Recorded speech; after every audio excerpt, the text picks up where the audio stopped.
Bon, si vous suivez la chaîne depuis un petit moment, vous commencez à en avoir vu passer des imprimantes. Certaines nous auront bluffé et d'autres, disons gentiment qu'elles nous ont fortement déçus. Faut dire qu'à chaque fois on essaye de les mettre à rude épreuve. Et aujourd'hui j'ai décidé de m'attaquer à la dernière imprimante de Bambu Lab, la fameuse A1. Et on va découvrir ensemble dans cette review si la réputation de l'A1 est méritée, ou bien si c'est du pur marketing et que tous vos influenceurs préférés ont été payés pour en dire du bien. Pour tenter de gagner la machine, restez jusqu'à la fin de la vidéo, let's go. Bon, avant de lancer les tests d'impression et de voir ce que la A1 a réellement dans le ventre, laissez-moi vous la présenter rapidement.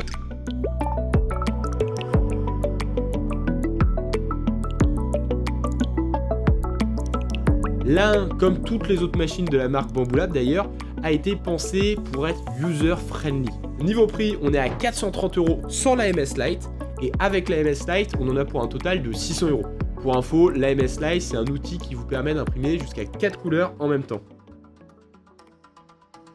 Le montage de l'imprimante, il est super simple et intuitif. Parfait si vous débutez en impression 3D ou si vous avez juste la flemme. Et vous le voyez à l'écran, la machine, elle fait vraiment quali et solide. Quand on la voit, on a un sentiment de confiance. Évidemment, l'habit ne fait pas le moine, on verra ça après. En point négatif, ce qui saute aux yeux directement, c'est quand même la place que prend l'AMS Lite et la 1. L'ensemble est quand même vachement volumineux. Malgré tout, le fabricant, il a anticipé cette critique et il offre une solution pour monter les accessoires de l'AMS au-dessus de l'imprimante, sans pour autant impacter la qualité d'impression. Mais bon, soyons honnêtes, même sans l'AMS, l'amplitude du mouvement du plateau rend quand même la 1 assez encombrante. L'écran tactile, lui, est petit mais très efficace, et comme vous le voyez, l'imprimante n'est pas fermée. Mais elle a quand même un lit qui va jusqu'à 100 degrés, avec une température d'extrusion qui peut monter jusqu'à 300 degrés.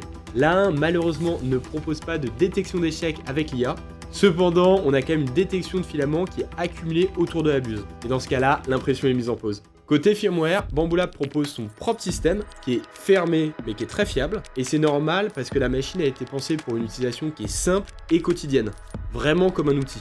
Évidemment, le revers de la médaille, c'est que les modifications du firmware sont très complexes. Mais dans un avenir proche, c'est pas impossible qu'on ait un firmware personnalisé qui soit développé.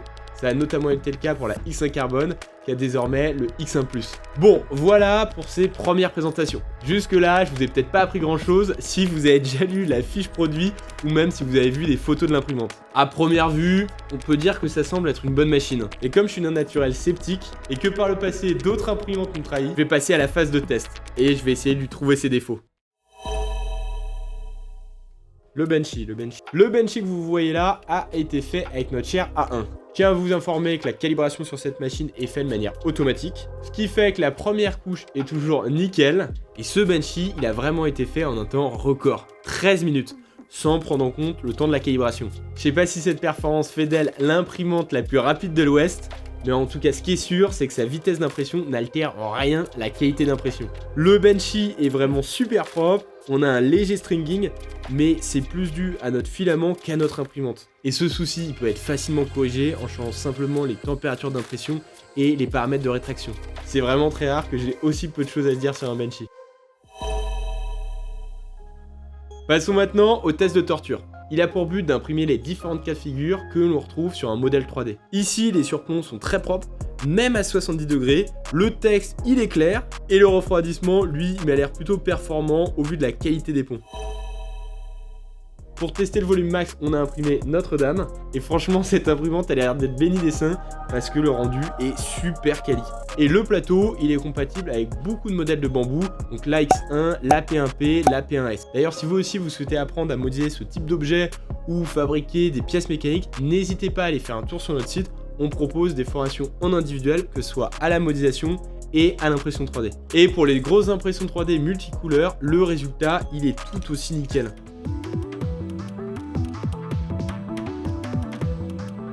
Petit bémol néanmoins, le système de purge il a tendance à en mettre partout, et même de temps en temps sur le plateau. Mais bon, ça reste un détail et pour le moment c'est le plus gros défaut que je vais trouver. Mais le test suivant risque de mettre l'imprimante à rude épreuve. Pour ce test, on a tout simplement accéléré les vitesses d'impression jusqu'à voir les premiers défauts. Et on a utilisé les accélérations annoncées par le fabricant. Donc 10 mètres secondes carrés pour l'accélération et 500 mm/s pour la vitesse maximum. Pour info, on a utilisé les tests de calibration de Orca Slicer et la sous-extrusion, elle commence à apparaître à partir d'un flux de matière de 33 mm3/s. Et le ghosting, lui, il fait son apparition à partir des 300 mm/s. Ce qui est carrément impressionnant pour un bed slinger. Globalement, vous serez plus limité par l'accélération, qui est de 10 mètres secondes carrés, ce qui vous permettra rarement d'atteindre votre vitesse max. Surtout si vous avez des petites impressions. Pour faire notre vase mode, on a utilisé les paramètres par défaut de la 1. Et encore une fois, je suis bluffé. Il y a quasiment zéro ghosting. Je tiens à préciser que pour cette vidéo, Bamboo ne nous a pas payé. Je suis totalement honnête avec vous. Cependant, on a quand même fait une petite pause durant l'impression et on voit apparaître une ligne de sous-extrusion. Alors là maintenant, on se la ramène moins Bamboo.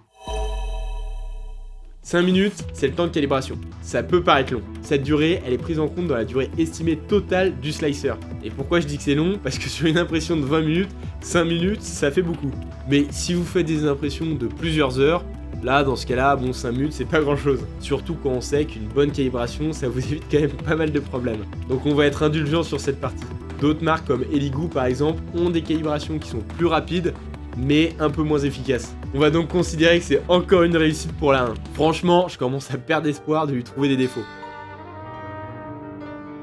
Mais je suis sûr qu'avec un peu de mauvaise foi, je vais pouvoir m'en sortir. Le bruit, c'est un facteur qui peut être super important.